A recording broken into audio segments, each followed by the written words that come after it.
Conlocks creates and supports 2,000 direct and indirect jobs.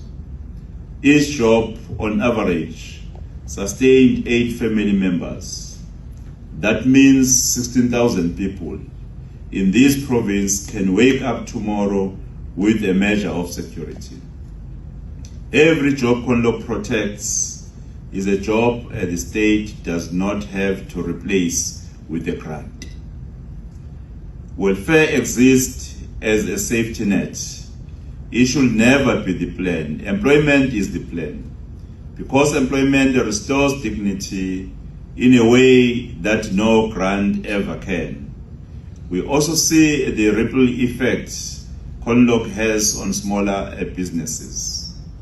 We invite Conlock to partner with the federal government to connect your SME suppliers with the Department of Economic Development, Tourism and Environmental Affairs, and with our relevant public entities.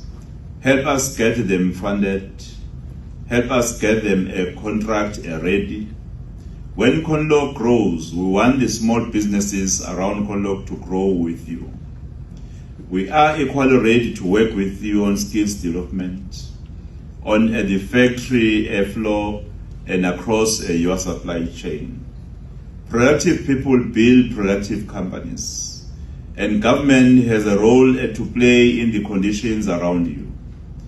Our logistics network is being modernized through the KwaZulu-Natal Port Master Plan, operationalized through the KwaZulu-Natal Logistics Hub.